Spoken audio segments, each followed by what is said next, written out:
Hello guys र आज भने चाहिँ म नाइट ड्युटीबाट आइसकेँ र म बनाउनु गइरहेको छु मेरो लागि ब्रेकफास्ट र यहाँ मैले अनियनलाई पेस्ट बनाइसकेको थिएँ र यहाँ म टमाटर ब्लेन्ड गर्नु गइरहेको छु र टमाटर पनि ब्लेन्ड भयो। मेरो यहाँनिर गार्लिक र जिन्जर पनि ग्रेट गरेर राखेको थिएँ र यो ग्रिन कलरको देख्दै गर्नुभएको लिफ चाहिँ मेरो घरमै पटमा फलेको लसुनको पत्ता हो है।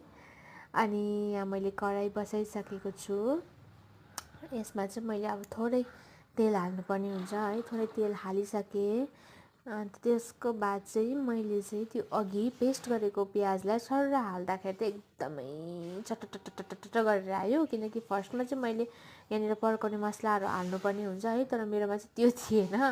त्यही कारणले गर्दाखेरि चाहिँ म चाहिँ डाइरेक्ट त्यो अघि ब्लेन्ड गरेको अनियनलाई हालिदिएँ नि त, त्यही कारण चटचटचट गऱ्यो। त्यसको बादमा मैले त्यसलाई एकछिन भुटिसकेपछि यहाँ गार्लिक र जिन्जर पनि अघि ग्रेट गरेको थिएँ, त्यो चाहिँ ग्रेट गरेको थिएँ। त्यसको बाद त्यो पनि मैले हल्का हालेर अलिअलि भुटेँ। अनि यसमा मैले त्यो अघि ब्लेन्ड गरेको टमाटरलाई पनि हालेर मजाले मिक्स गरेँ। अन्त त्यसलाई मसला के चाहिनु पर्ने थियो है, अलिकति हल्दीहरू अन्त नुन पनि मैले यसमै हालेर एकछिन पकाएँ। नुनहरू पनि हालेर यसमै पकाएँ। अन्त यत्तिको मेरो मसला पाकिसकेपछि चाहिँ मैले यहाँनिर एउटा प्यानमा चाहिँ मैले हल्का यो रोटी बनाएर सेक्दैछु, हल्का सेक्नुमा लगाएँ।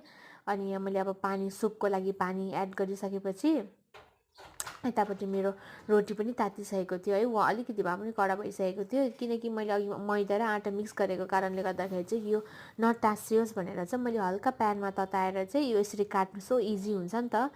त्यही कारणले गर्दाखेरि सुपमा हाल्दाखेरि पनि टाँसिँदैन र काट्नु पनि इजी अनि छिटो पनि हुन्छ है भनेर चाहिँ मैले यसरी यतिको हुन्छ यतिको भयो र यो उम्लिँदै गरेको सुपमा चाहिँ मैले बिस्तारै यसो गरेर हालिदिएँ र यहाँ पनि मेरो ब्रेकफास्ट अलमोस्ट रेडी भइसकेको छ। सो यसको नाम चाहिँ के हो भनेर तपाईँलाई थाहा छ भने कमेन्टमा गरिदिनुहोस् होला। अलमोस्ट रेडी भइसक्यो। Thank you so much for watching. Bye bye guys.